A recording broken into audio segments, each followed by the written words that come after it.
लेना है, केंद्रीय नेतृत्व को लेना है। बाकी परफॉर्मेंस और जिताऊ जो उम्मीदवार होंगे, निश्चित तौर पर उन सभी को अच्छा अवसर मिलेगा, उन सभी को क्योंकि अलग-अलग तरह के सर्वेस हो रहे हैं, सब अपने-अपने स्तर पर, प्रदेश स्तर पर भी, सरकार स्तर पे भी, संगठन के स्तर पे भी और हमारे आलाकमान रंधावा जी के स्तर पे भी अलग-अलग तरह की एजेंसियों के माध्यम से जो सर्वे हो रहे हैं, उनसे जो भी रिपोर्ट्स आएँगी, उन रिपोर्ट्स को भी ध्यान में रखा जाएगा।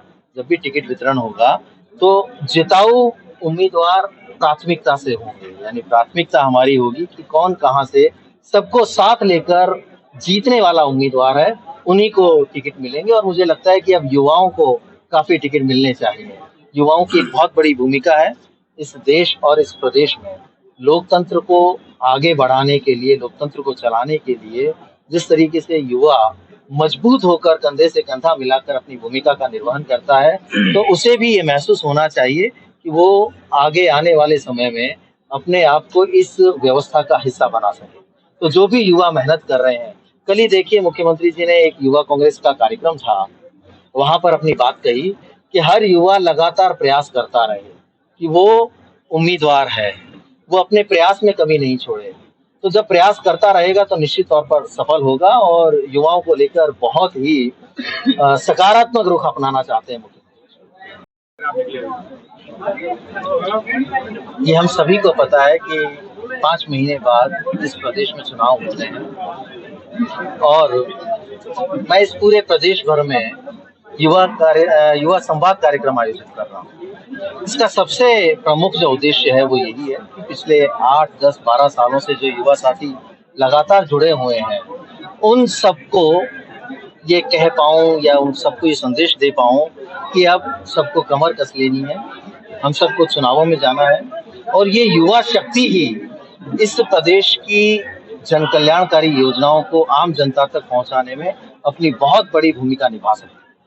और ये भार हम सभी युवाओं को अपने कंधों पर उठाना होगा कि एक ऐसे संवेदनशील मुख्यमंत्री जो प्रदेश की आम जनता के लिए तमाम जन कल्याणकारी योजनाओं को लेकर आए हैं, उनकी जानकारी हर घर तक पहुंचाएं क्योंकि हमारे पास हमारा कामकाज और हमारी योजनाएं, हमारे फैसले, हमारी उपलब्धियां ही हैं जिन्हें लेकर हम जनता के बीच में जाएंगे।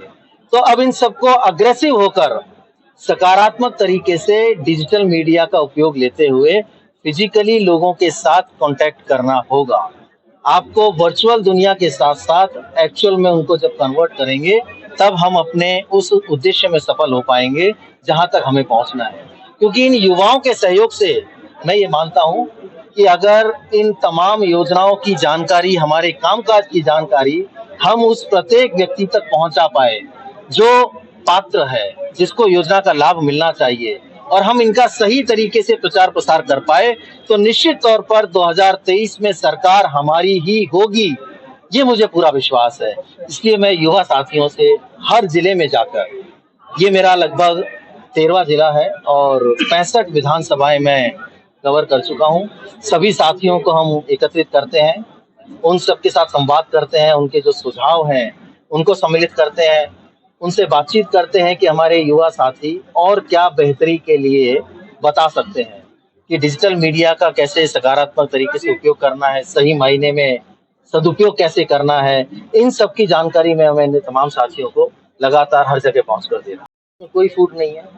पिछली कई दिनों से जो जिस तरह की बातें की जा रही थी, उन सब बातों पे मुझे लगता है अब विराम लग जाना चाहिए।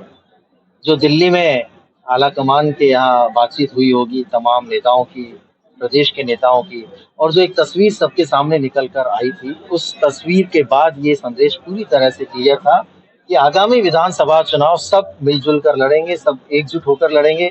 तो फूट की मुझे लगता है कहीं कोई गुंजाइश जैसी बात ही नहीं रही है। तो तमाम साथियों के साथ मैं ये कहना चाहता हूँ कि मीडिया जो भ्रम फैलाता है या ये परसेप्शन बनाया जाता है कि कांग्रेस में कोई फूट है, मुझे लगता है कि अब पूरे तरीके से उन सब बातों को अब खत्म कर दिया जाना चाहिए।